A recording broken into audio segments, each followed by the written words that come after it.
gala, o dia em que o livro produzido por eles foi lançado. O conteúdo da obra foi elaborado depois de um ano inteiro de trabalho e muita pesquisa.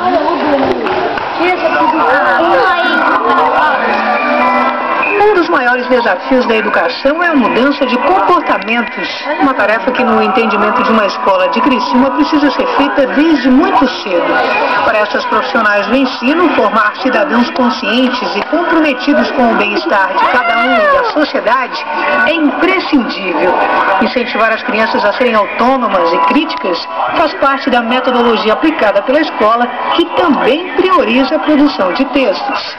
Então, independente em qual disciplina que a criança está, não precisa ser só na língua portuguesa, né? Em ciências naturais, em história e geografia, todos os conteúdos que a gente trabalha em sala de aula, eles produzem textos.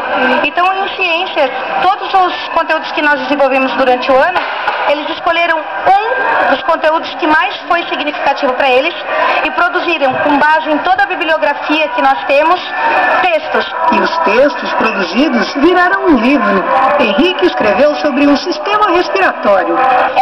Ele fala sobre a respiração do nosso corpo, porque a gente precisa dele para viver. Teve quem preferiu pesquisar e escrever sobre a vida dos marimbondos. A gente pesquisou sobre os marimbondos, a gente pesquisou onde eles moram, como eles fazem as casas, como eles fazem os filhotes. A cadeia alimentar foi o tema escolhido por esta aluna. Classificação dos bichos e se eles são alimentos ou não. Acho que quanto mais a criança é motivada a produzir textos e principalmente a ler textos informativos, ela vai se tornar uma criança livre para a produção. Nós temos certeza que com esse trabalho e outros que a gente vem desenvolvendo na escola, a gente está proporcionando isso a eles.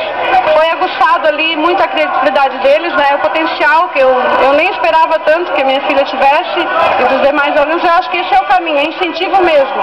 E cada um solta o que tem dentro de si e vou mostrar mesmo, né, para a cidade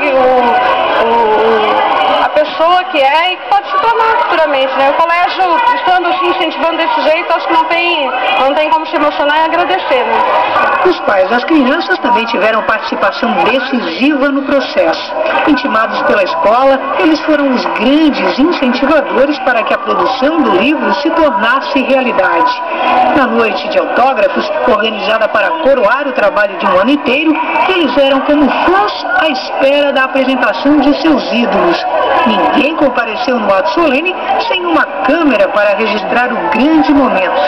E a noite foi glamurosa, uma superprodução digna do trabalho produzido pelos pequenos escritores. Cada um com seu tema, mas todos com tudo na ponta da língua. Escolhi vários temas: células e os outros sistemas. Sistema respiratório, sistema excretor, sistema circulatório e sistema digestório. O sistema digestório, ele faz a digestão dos seus alimentos. O sistema respiratório faz a respiração do corpo. O sistema excretor é o sistema urinário. E o sistema circulatório é o sistema de veias, onde circula o sangue. É interessante porque a gente mostra o nosso aprendizado do ano inteiro. Valeu muito a pena. Parabéns aí às crianças e à escola, porque eles é um trabalho tão bacana, tão bonito e digno de ser seguido, né? Copiado. Verdade. A seguir, consumidores têm mais